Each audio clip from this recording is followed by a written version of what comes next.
ये कांग्रेस एक दिशाविहीन पार्टी हो गई है। मैं तो कह रहा हूँ जितना भी भारत में जो विपक्ष है वो पूरी तरह से दिशाविहीन हो गया है। उनके पास ना कोई मुद्दा है, ना कोई उनके पास सिस्टम है, ना देश को आगे बढ़ाने का उनके पास कोई भी किसी भी प्रकार का कोई सिस्टम नहीं है। आज जो भी कुछ है देश से नहीं हटेंगे। जिस राह पर वो हिंदू मुसलमान सिख ईसाई को लेकर चल रहे हैं उस राह से कितने ही रोड़े डाल दो, कितना ही कुछ कर लो, लेकिन ये शक अपना रास्ता भटकने वाले नहीं है।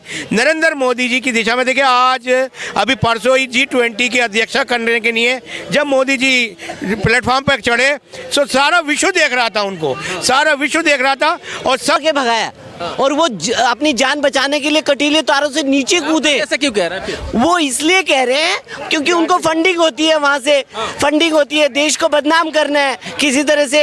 अब वो कुछ मुद्दों से तो लड़ नहीं सकते, देश के विकास को भी नहीं रोक सकते। तो अब उन्होंने क्या किया, क्या है, पहले कह रहे चोर है, चोर है, चोर है, चोर है, अब चोर भी खत्म हो गया है। ऐसा है, मल्लिकार्जुन खड़गे जैसे नेता की जितनी भी निंदा की जाए इतनी ही कम है।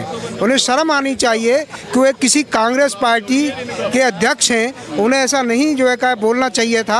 और जहाँ तक वो चूहा की बात करते हैं, अरे नरेंद्र मोदी जी ने पूरे विश्व में डंका बजा दिया भारत का। आज भारत की शान चारों तरफ फैली हुई है, तो किसके कारण? केवल ये नरेंद्र मोदी जी के द्वारा ही ऐसा संभव हो पाया है। ऐसा प्रधानमंत्री हमको बड़ी मुश्किल से मिला है और हमारी ईश्वर से प्रार्थना है कि 2024 में भी भारत की जनता उन्हें इससे भी ज़्यादा बहुमत से जिताएगी। तो ये कांग्रेस एक दिशाविहीन पार्टी हो गई है। मैं तो कह रहा हूँ जितना भी भारत में जो विपक्ष है वो पूरी तरह से दिशाविहीन हो गया है। उनके पास ना कोई मुद्दा है, ना कोई उनके पास सिस्टम है, ना देश को आगे बढ़ाने का उनके पास कोई भी किसी भी प्रकार का कोई सिस्टम नहीं है। आज जो भी कुछ है, मोदी जी ने तो इस विश्व को विश्व गुरु बनाने की तरफ वो जो है इंगित कर रहे हैं। हमारी भारत की संस्कृति, आन बान और शान को उन्होंने बढ़ाया है, भारत के सांस्कृतिक राष्ट्रवाद को बढ़ाया है, भारत के जितने भी राष्ट्रीय धरोहर हैं उनको आगे बढ़ाया है। ऐसा कहना इनकी ये तुच्छ मानसिकता है। क्या कहेंगे, प्रधानमंत्री, देश के प्रधानमंत्री को चूहा कहा जा रहा है मल्लिकार्जुन खड़गे द्वारा। ये जो लगातार संसद के अंदर में रहता है, तो संसद के कार्रवाई को चलने दिया जाता है और प्रधानमंत्री को चूहा कह देना, कहाँ तक ये किस प्रकार के मानसिकता को दर्शाता है विपक्ष के? देखिए, एक शब्द है संस्कृत का कि विनाशकालीन विपरीत बुद्धि। तो आज कांग्रेस जो है वो उसी की बनाई हुई स्थिति में चल रही है।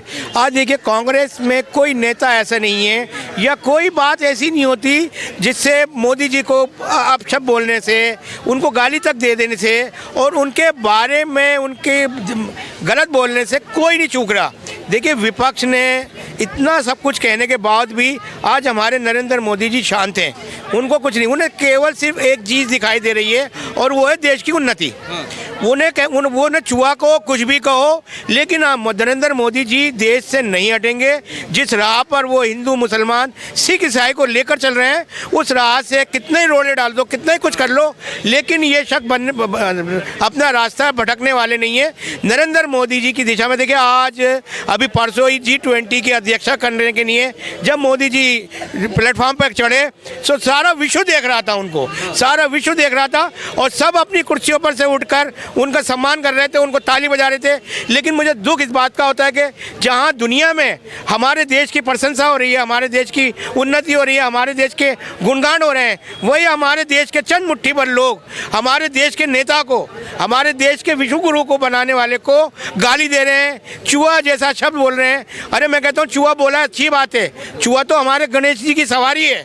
आपने उन्हें चूहा बोला तो उनका, मैं कहता हूं कि आपने उनका अपमान नहीं किया, उनको और सम्मान दिया है। मैं तो कहता हूं कि आप ऐसे शब्दों का उपयोग करते रहिए और हमारे मोदी जी को गुरुओं के, देवताओं के नज़दीक लेके आइए, क्योंकि देवताओं के, देवों के देव महादेव के जो बेटे हैं गणेश जी, उनकी सवारी है चूहा। और अगर आपने मोदी जी को चूहा कहा तो मैं तो कहता हूँ, मेरी अपनी पर्सनल राय ये है कि आप चूहा कह दिया, आपने उन्हें असम्मानित नहीं, सम्मान दिया है और मैं आपका धन्यवाद कहता हूँ। आपको जो भी करना है बोलो।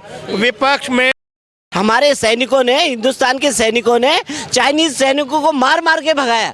और वो अपनी जान बचाने के लिए कटीले तारों से नीचे कूदे। ऐसा क्यों कह रहे हैं फिर? वो इसलिए कह रहे हैं क्योंकि उनको फंडिंग होती है, वहां से फंडिंग होती है, देश को बदनाम करना है किसी तरह से।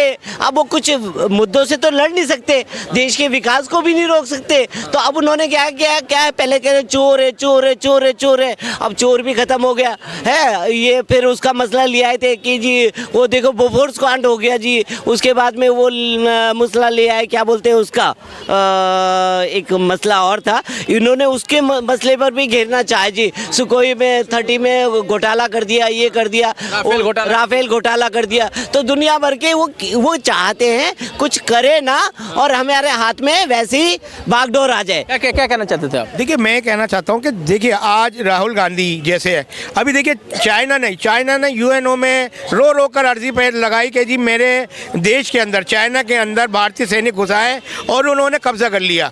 तो देखिए इसमें ये अपने आप में बहुत बड़ी बात है। लेकिन हमारे देश के नागरिक, हमारे देश के नेता, हमारे देश के विपक्ष जो है वो हमारे देश को बदनाम करने में लगे हुए हैं।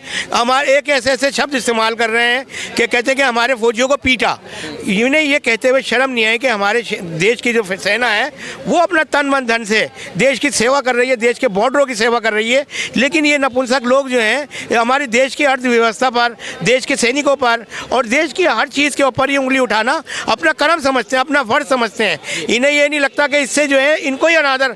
आज देश में जो स्थिति कांग्रेस की हो गई है वो पिछले 55 साल में नहीं हुई थी। आज जिस तरह राहुल गांधी जो भारत जोड़ो यात्रा कर रहे हैं, अरे मैं कह रहा हूँ भारत जोड़ो को छोड़ के तुम चाइना को तोड़ने की बात करो ना। तुम चाइना के बॉर्डर पर जाओ, वहाँ पर उनको समझाओ ना जाके। तुम इस तरह की रैलियाँ जो करके अपना समय ख़राब कर रहे हो, अपना टाइम ख़राब कर रहे हो, समय ख़राब कर रहे हो। आप उस समय को बचाकर उन चीनी नागरिकों को समझाओ, चीनी फौजियों को समझाओ कि भाई आप टक्कर मत लो। यहाँ जो बब्बर शेर बैठा है ना, जिसका नाम मोदी है, ये तुम सबको दहाड़ से ही मार देगा।